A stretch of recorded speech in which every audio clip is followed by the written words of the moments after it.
Welcome back to the show. Today we are starting a new series on the channel, an analysis series. Now, so typically when you find analysis videos, they will be about different things in whatever way.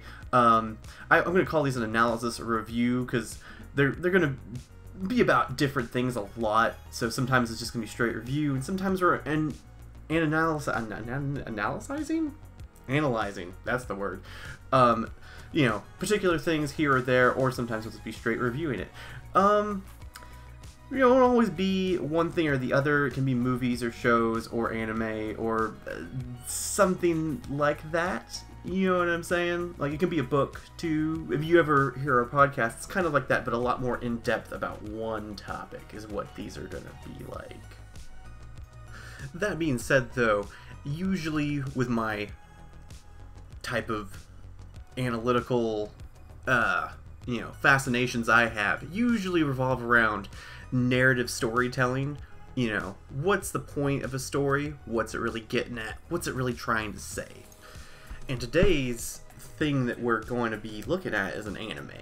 And while typically most of the time when I'm talking about anime and like something a little bit more complicated, you might think that so the things I mentioned before on the show is Durarara, shows like Bakuno, Steins Gate, little bit more highbrow type of conceptualized stories with some kind of experimental storytelling happening. Those things that are complicated. Well, if you look at the other direction, there's shows like One Punch Man and My Hero Academia, which aren't exactly, I'm not to say they're the lowbrow, but you know, they're action based, or My Hero Academia being a shonen, very much doesn't often, people don't delve deep into those things and like get to those nitty gritty things, which I do think they have those, and we'll be talking about those on a future episode of this analysis series. But Today, we'll be talking about a show called Citrus. And if you don't know what that is, buckle up. If you do know what it is and haven't seen it, hear me out. I swear to God, you need to hear me out on this. Citrus is an anime based on the manga series that its genre is romance and... crap. I guess it's... also Yuri. Yuri, for those of you who don't know, is usually a romance of girls. I don't know. I honestly have never watched Yuri. I've never been into it, and I don't know if it's supposed to be like kind of cringy or what its deal is, or if it's exploitative. But that kind of leads into what my initial hangups about this show were. My hangups being purely from the trailer, honestly. If we look at the trailer here, you can see it kind of plays like the skit from South Park with the Rob Schneider movies. Like, it sounds like it, when you read it, you hear that voice in your head. And this is what it lays out the plot as, is it's a taboo relationship between two stepsisters. When this really, like, the way that this makes it sound is very, like, I call it taboo baiting. It's very much like that's the appeal they're trying to go for here. That's like the marketing. It's like, oh, it's so it's wrong, it's trashy. When we get farther into the show, though, that's not really what the show is about. And ultimately the marketing for this is kind of the scummy part, not the actual... The author was not clearly making this like trash manga novel to debate people in, or for certain people to, I don't know, like have some kind of weird taboo fetish about. Episode 1 starts with our protagonist Izuchi. I think I'm saying that name right. As close as I'm gonna get. Anyway, starts with her talking about how she's the titular transfer student, transferring this fall, leaving her friends behind, and then going on to talk about how it sucks that she's single now, and that she just broke up with her fictional boyfriend that she's been lying to them about. For the most part, this episode is just laying the groundwork for the baseline of her character and how it's going to change in the future, because you get the feel really fast that she's immature and emulating a lot of behaviors that she thinks she should, and it's not really who she is. And we're going to see this growth over time of her growing into the person that she really is, where she is kind of the way that she is first acting, but that becomes a much more complex, well-rounded character as this series will go on. Upon her actual day of transfer, her first day of school does not go very well. In Japan, there's a saying, the nail that sticks up gets hammered down, and that's very much what she experienced. She's very out there. She sticks up, and she does get hammered down. There's a very strict dress code, and she does not. It's a very hoity-toity school, and she's not a very hoity-toity person. And this allows us our introduction to May, who is, at the time, unbeknownst to her new stepsister, and future love interest to Yuzuchi. She is the complete opposite of her, though. She is very strict and, I'm going to say, emotionless. It's all not on the sleeve for her. This is going to create the whole opposites attract dynamic in the future. But at this point, they're not getting along at all. They don't even know that they're stepsisters yet. Their initial reaction leads to May confiscating Izuchi's phone in the weirdest way possible, with like a weird groping session, basically picking her pocket. This is clearly like some more fan service stuff, but also illustrates the weird physical boundaries that May doesn't really have with people. She's very invasive and isn't really like caught up on the implications of such things, and just goes in, doesn't care, just like, this is what I'm doing, just takes the phone, and that's how she does it. Also want to point out this scene here. At first I thought this was in a bathroom, but I guess there's just like sinks in the hallway. I don't know what's up with that, because this male teacher is like talking to her, and just I was very confused by it, and I don't know why there's like a bunch of sinks and mirrors in the hallway. I don't know if that's a Japanese thing or not, but it's just something I noticed that was odd. She then finds the male teacher to be quite attractive and is instantly enamored with him. This becomes a plot point later, and it's pretty good, because later she sees him after getting her confiscated phone back and begins to follow him. I don't know what she thought she was gonna do, but she ends up discovering May and the teacher in mid making out. It's very juicy, and she doesn't even know what to do with it. This is strange too, because she did have a crush on the teacher, but like it's like she obviously didn't know, like knew it wasn't gonna go anywhere. But to see this is like shocking, and you know, breaks that facade of like, oh yeah, this is wrong in some sort of way. She then just decides to kind of keep it to herself. On another note, another thing that's going on in this first episode, as she tries to make friends, it doesn't really go very well, because she's just she's an outsider, and her attitude does not mesh well with the people there. This introduces us to a very important character. I know what this character's name is, but I'm going to call her Bangs, because that's her defining feature, honestly. But she is like the best supporting character in this entire show, and her inclusion makes it much better. She acts as our guide for Izuchi here, tells her more about the lay of the land and how this school really works, because she also was a transfer student at one point. So that's kind of her role in the plot. This leads us to this excellent scene, though. Can't take it away if they don't know it's there. Let's see, if the student council hasn't given it back to you yet, I'd say it probably ended up in Minako's room.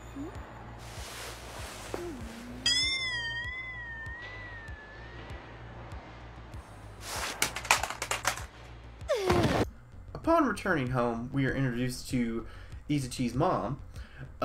They're still moving into their apartment, which seems weird that her first day of school, they weren't already moved in. I don't know. It's weird. But this whole dialogue is to kind of endear us to Izuchi's more genuine side, because she has a very, you know, supportive conversation with her mom, like, oh, how's your new, you know, you're newly married, is this what makes you happy?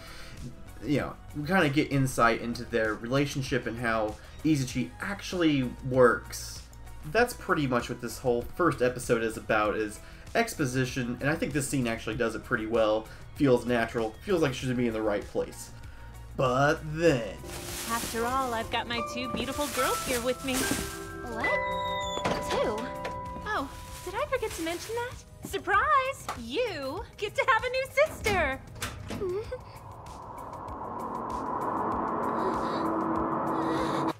Oh my god! Seriously, how did you not mention the news that you had a new member in your family? How did you forget to tell your daughter that? This seems really weird. As the night continues, we then begin to learn more about May's character, a little bit more in depth, and how she ticks. What's her hang-ups? Where's she at in all of this?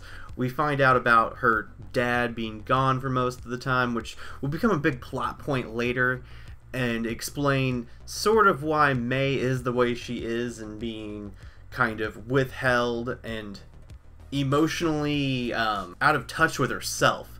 Where Yuzuki is the opposite of that. She's very aware of who she is and what her feelings are, and puts them out there on display.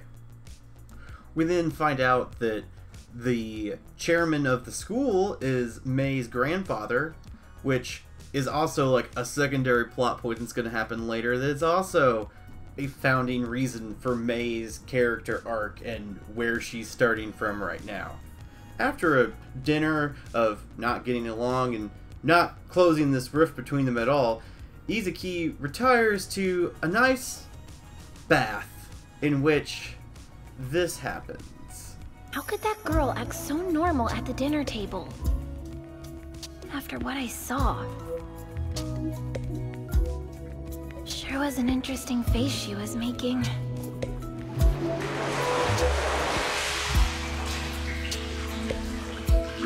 Does kissing really feel that special? Wait, why am I playing it over and over in my head? Jeez, what's the matter with me?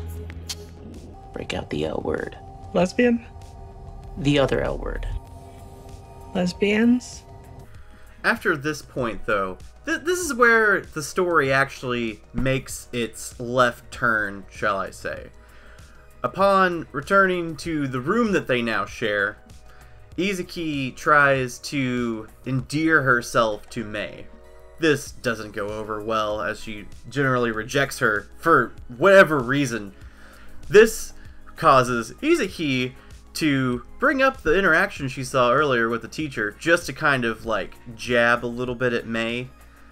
The reaction that May has, though, is not one that Izuki expects, as she holds her to the ground and kisses her. This scene in the trailer was not at all the way it actually plays out in the show. When I watched this, I was actually pretty horrified, because it is not like a romantic or sensual kiss like you would think from the trailer. Like, this is like a forceful thing. And it turns out the reason that this is kind of happening is because this is what happened to May, is that this was kind of forced upon her, and May's reaction is just one of anger, of trying to get back at her for offending her, really, for mocking her abuse that she really just suffered.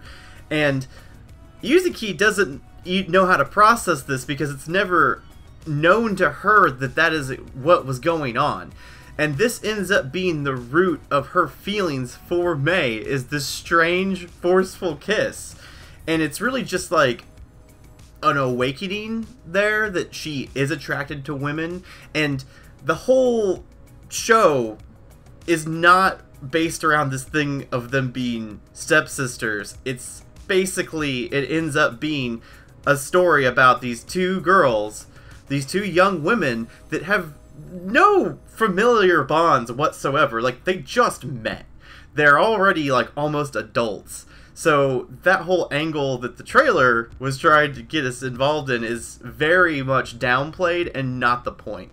This ends up being a show about two young people who, yeah, can't communicate their feelings because they're young people and don't know what they're doing, and they are discovering themselves. And it ends up being quite endearing. Our main character ends up being really endearing and grows throughout the 11 episodes that I've seen. There's 12 now.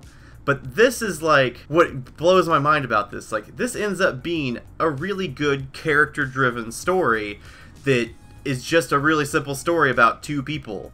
And a lot of the things that we then deal with later through the development of their relationship is Izuki kind of finding out more about what's up with her dad, what's up with the teacher, what's up with her grandfather, and each one of these other people that we were introduced to in episode 1 kind of has another facet that Izuki has to navigate and deal with to then naturally actually progress their relationship with Mei, which is not necessarily just because there is, like, an attraction. It's because she is compelled to help her because she thinks it's the right thing to do, and that's how their relationship naturally progresses, and it ends up being kind of really good because there's the whole point of it is that she is finding out more about this other person emotionally and then trying to do what's best for them,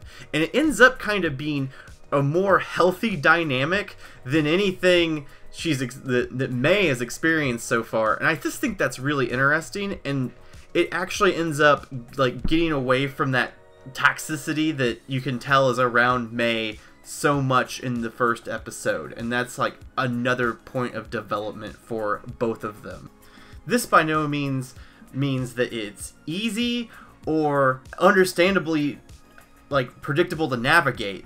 Much like any real-world relationship young adults develop, they both have to struggle and learn. The whole show, it really turns out to be something worthwhile to watch if you're into a romantic genre or something that's not, I don't know, so complicated. It's a lot more grounded, it's a lot more down to earth. That's as far as into the plot I think I'm going to go. If you think that this is something that you might be interested in, I highly suggest that you check it out if you're into romance or just a well-written show, because it ends up being so much more than fluff or trash or some kind of, like, soap opera type situation. It's actually pretty dynamic, and it keeps you invested in what's going on. We also have to touch on the intro and how good it is, because it's actually quite well made. It is one of the more dynamic parts of the show, showing the juxtaposition of the characters and so on and so forth. Then the accompanying music also is pretty good, from a band called nano.RIPE. This managed to find its way into my regular playlists on YouTube, so I have that now. And I think that this is another good example of just something that the subtle that the show does really well is it has a good music, has a good soundtrack. It's not, like, beating you over the head with it, and you won't, like, notice it on the onset, but I feel like it's very appropriately accompanying it. It's just right is the best thing I can say for it. Like, you're not gonna, like, have every fucking track on, like, a playlist somewhere, but for what it does it perfectly. And so I'm going to throw it to you. What do you guys think? Does this sound like something you want to see? Have you seen it? What do you think? I would love to hear your comments down below. If you want, give us a like. If you really enjoy us, give us a little subscribe there. If you want to hear more things like this, would love to hear your suggestions on what you want analyzed or reviewed or both, whichever, doesn't really matter. In the future, these might be longer. This almost went too long. Like, I probably could have made this go on for another 20 minutes. Like, I only went over the basic plot summary and the first episode. Like, there's a lot to really get into with these. So yeah, we'll see you guys on the next time. Till then, I don't fucking know. I don't know what I have no idea how to run a YouTube channel, so